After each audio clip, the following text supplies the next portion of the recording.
जब आप रात के आकाश में तारों को देखते हैं, तो क्या कभी आपने सोचा है कि कहीं वहां कोई हमें देख रहा हो?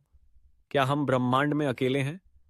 सदियों से इंसान इस सवाल से जूझ रहा है, और जब भी कोई अनोखी रोशनी, अजीब आकृति या उड़ती हुई चीज आसमान में दिखती है, दुनिया भर में हलचल मच जाती है। इन्हें कहा जाता है यूएफओ, यानी अनआइडेंटिफाइड फ्लाइंग ऑब्जेक्ट्स। और इन्हीं से जुड़ी हैं सबसे रहस्यमयी और रोमांचक एलियन थ्योरीज। सबसे मशहूर घटना है 1947 का रोसवेल क्रैश। अमेरिका के न्यू मैक्सिको में एक खेत में कुछ गिरा। पहले खबर आई कि वह एक उड़नतश्तरी थी। फिर अमेरिकी सेना ने बयान बदला और कहा कि वह एक मौसम बैलून था। लेकिन तब तक लोग मान चुके थे कि वहां कुछ एलियन तकनीक गिरी थी और उसे छुपा लिया गया। यह घटना एलियन थ्योरीज की शुरुआत मानी जाती है। एरिया 51, अमेरिका का वह रहस्यमय सैन्य क्षेत्र जो दशकों से चर्चा में है। कहा जाता है कि यहां एलियन तकनीक पर रिसर्च होती है, और रोसवेल में जो भी मिला था उसे यहां लाकर छुपाया गया। अमेरिकी सरकार ने लंबे समय तक इस जगह के अस्तित्व को नकारा, लेकिन 2013 में पहली बार इसकी पुष्टि हुई। लेकिन अंदर क्या होता है, यह आज भी दुनिया नहीं जानती। यूएफओ देखे जाने की घटनाएं हर महाद्वीप में दर्ज की गई हैं। 1961 में बेट्टी और बार्नी हिल नामक दंपति ने दावा किया कि उन्हें एलियंस ने अगवा कर लिया था। उनके दिमाग में उपकरण लगाए गए और प्रयोग किए गए। इस कहानी ने दुनिया को चौंका दिया। उनके दिए गए विवरण इतने विशिष्ट थे कि साइकोलॉजिस्ट और वैज्ञानिक भी भ्रमित हो गए। भारत में भी यूएफओ देखे जाने के कई दावे हुए हैं। लेह लद्दाख के सीमावर्ती क्षेत्र, राजस्थान के रेगिस्तान और यहां तक कि यूपी बिहार में भी ग्रामीणों ने चमकती हुई उड़न तश्तरियां देखने का दावा किया है।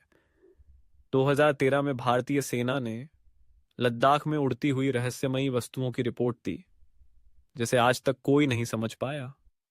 कुछ वैज्ञानिक मानते हैं कि यूएफओ असल में एलियन नहीं बल्कि अत्याधुनिक मानव निर्मित विमान हो सकते हैं, जिनकी जानकारी आम लोगों को नहीं होती। लेकिन तब सवाल उठता है कि अगर यह सिर्फ सैन्य तकनीक है तो सरकारें इसे छुपाती क्यों हैं? 1977 में ब्रिटेन के एक रेडियो स्टेशन पर अचानक एलियन जैसी आवाज प्रसारित हुई, जिसने मानव जाति को चेतावनी दी, तुम्हारी सभ्यता नष्ट हो जाएगी अगर तुमने शांति नहीं चुनी। यह प्रसारण 5 मिनट तक चला और उसकी तकनीकी व्याख्या आज तक किसी के पास नहीं है। पेंटागन की 2020 की रिपोर्ट ने दुनिया को फिर झकझोर दिया। अमेरिकी सरकार ने कुछ ऐसे यूएफओ वीडियो सार्वजनिक किए जिन्हें उनके पायलट्स ने रिकॉर्ड किया था। वे तेजी से दिशा बदलते, गुरुत्वाकर्षण की परवाह किए बिना उड़ते देखे गए। रिपोर्ट में यह भी कहा गया कि कुछ चीजें इंसानी तकनीक से बाहर की लगती हैं। एलियन थ्योरीज केवल कल्पनाएं नहीं रहीं। वैज्ञानिक भी अब मानने लगे हैं कि ब्रह्मांड में करोड़ों ग्रह हैं और उनमें से कुछ पर जीवन संभव हो सकता है। ट्रैक इक्वेशन नाम का एक गणितीय मॉडल यह बताता है कि सिर्फ हमारी आकाश गंगा में ही हजारों ऐसी सभ्यताएं हो सकती हैं जो हमसे ज्यादा उन्नत हों।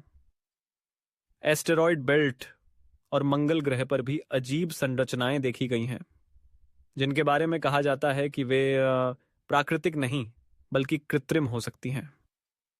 नासा ने भी कई बार ऐसे संकेत पाए हैं जो सवाल उठाते हैं, क्या कभी वहां जीवन था? यूएफओ और एलियन से जुड़ी कहानियां फिल्मों, किताबों और डॉक्यूमेंट्रीज का हिस्सा बन चुकी हैं, लेकिन इनके पीछे एक ऐसा डर और आशा छिपी है जो इंसान की सोच से भी बड़ी है। हम नहीं जानते कि अगर एलियन वाकई अस्तित्व में हैं तो वे दोस्त होंगे या दुश्मन, लेकिन इतना जरूर है, वे हमें आईना दिखाते हैं कि हम क्या हैं और क्या बन सकते हैं। क्योंकि एलियन थ्योरीज केवल दूसरी दुनिया की बात नहीं करती, वे हमारी दुनिया को देखने का नजरिया बदल देती हैं। और शायद सबसे बड़ा सवाल ये नहीं है कि क्या वे हैं, बल्कि ये है, अगर वो हमें देख रहे हैं तो क्या हम उन्हें समझने के काबिल हैं?